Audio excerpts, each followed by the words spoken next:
Welcome, guys. This is a Junkman, I guess, a movie review.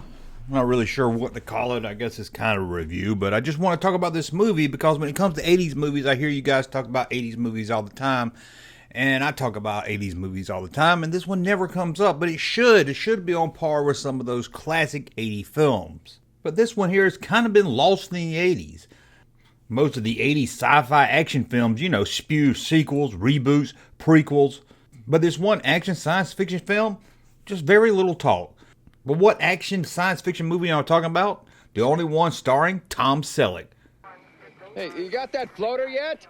At the time of the release in 1984, Tom Selleck was at the peak of his career playing Thomas Magnum on the CBS hit show Magnum P.I., one of the best television shows of the 80s.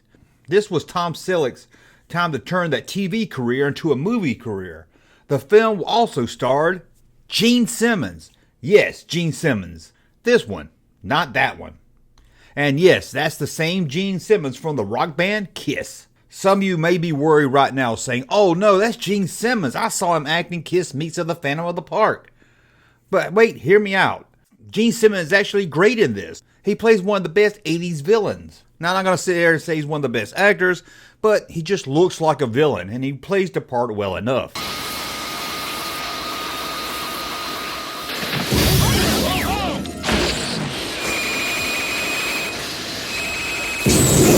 The film was written and directed by Michael Crichton, who, as you know, in the 80s would become more well known for the writer of Jurassic Park.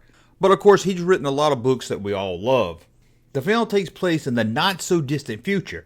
No year of the film is ever given, which I think helps the film today. If this film was set in the future of 1999, it would make it feel more dated. But being that we were never given a year, it doesn't hold the future setting back. In this future world, robots are now the key to everything to make life easier. They help with work, they help with home, they help with everything. Well, that is until one of them malfunctions. Then it can turn to be a danger to anyone near it. The broken robots are known as Runaways.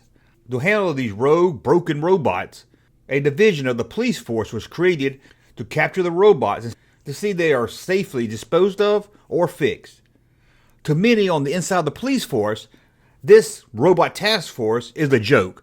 Everyone laughs at them.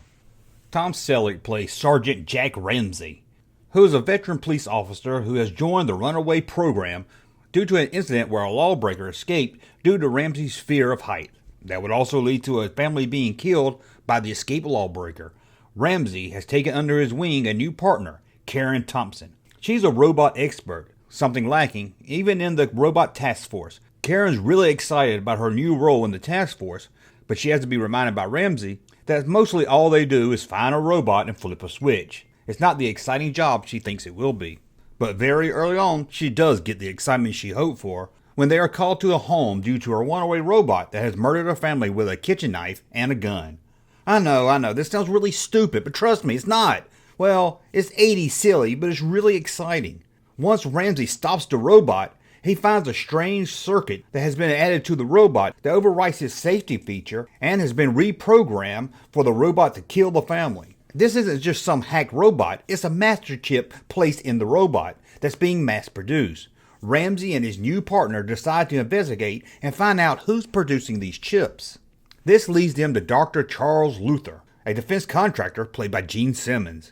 He had been working to develop a program that would allow robots to identify a human from a mist undercover, even know what human it is undercover. Seeing how this would have a huge profit, Luther kills his fellow researchers and attempts to sell the program on the black market. If that's not evil, I don't know what is. Ramsey and Karen try to take him in, but they have a gun battle. And during this battle, Karen is shot in the arm. Don't worry, she'll be okay. But at the hospital, they remove the bullet from her arm. And that's when they find out this isn't just any bullet. It's a smart bullet. It's like a mini heat-seeking missile. Once it locates the human target, there's no getting away from it, unless you get lucky and a duck at the right time. During their investigation, they find Jackie Rogers, played by Kirstie Alley. That's right, Kirstie Alley, from Madhouse. She is the former lover of the evil Luther. She had double-crossed him and stole the circuit templates and planned to sell them herself. But she's in fear that Luther will try to kill her, so Ramsey sets up a plan.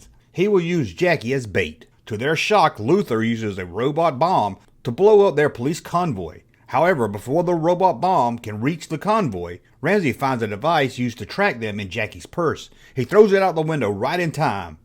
I know, this sounds really dumb, but trust me, it's not. It's not dumb at all. This draws Luther out. Ramsey takes Jackie out to a public restaurant, but what Ramsey doesn't know is that Luther has captured his partner Karen, and he wants to exchange her for his former lover Jackie. Fearing that she'll be killed by the demon member of KISS, Jackie gives the stolen templates to Ramsey.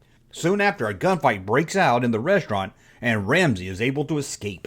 Luther then uses the police computer to discover everything he can about Ramsey, and he finds out he has a son. And then Ramsey finds out that Luther has been there and hacked into the files at the police station, and he knows now that Ramsey knows of his son. And then he rushes home to find his kid before the guy that spits fire from KISS does. He arrives at his house to find the family robot broken, and his son Bobby is missing. God, this sounds so dumb talking about it, but trust me, it's not. It's really good. Ramsey then gets a phone call from Luther and wants to give him back his son for the templates. Ramsey goes to meet Luther at the top of an unfinished skyscraper. There, Ramsey makes the trade with Luther, and Bobby heads down the skyscraper elevator. And that's when Luther does what all good villains in movies do. Tells him his plan. I can't have any witnesses. It's too messy. The spiders have been programmed to kill the first person that comes out of the elevator. Oh, they'll let you in, but they won't let you out. And there's nothing you can do about it, Sergeant. Below them are robot-like spiders that will inject the first person getting off the elevator with acid. Trust me, it's not as bad as it sounds. This is really good. A gunfight breaks out and Ramsey jumps on top of the elevator, causing it to speed up.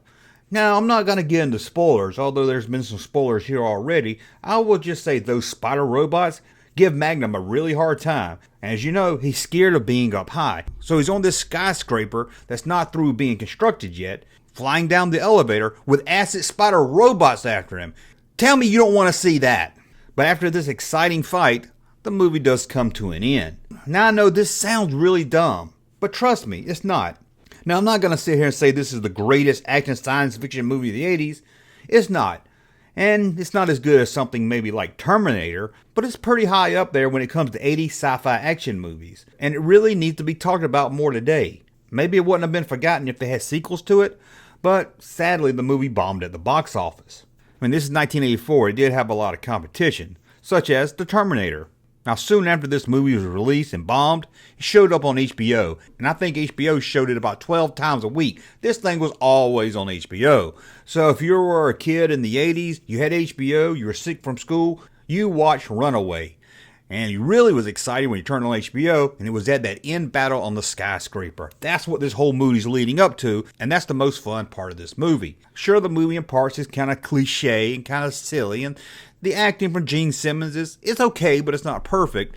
Overall, the movie's just a lot of fun. And still, I don't see why this movie's not talked about today. And I said it before, I'll say it again. No, this isn't the best movie of the 80s. But if you're looking for a science fiction thriller of the 80s, this is one that needs to be on your watch list. Well, I know I usually don't do movie reviews, but I really wanted to talk about this. I've mentioned it before in some videos, and some people out there say, yeah, I love that. And a lot of people say, I don't know what that is. I'm sure you can rent it or buy it online somewhere digitally, and you probably could buy a disc of it, probably pretty cheaply. If you did see the movie, please in the comments let me know how you liked it, or maybe you hated it. Let me know why you hated it. If you've never seen it, and you see it after watching this video, come back and let me know what you thought of it. I just really wish we got an action figure based on this line. Who wouldn't have loved that? A Tom Selleck and Gene Simmons action figure? Not to mention a Kirstie Alley action figure. And those robot spiders would have been awesome to have as a toy. Anyway, this is a look at Tom Selleck's best science fiction action thriller of the 80s, Runaway. Thank you for watching. As always, thumb up, turn you like my content, subscribe to the channel, and we'll talk again soon. Hey, Junkman channel popping though. Thank you, sir, for that unsolicited testimony.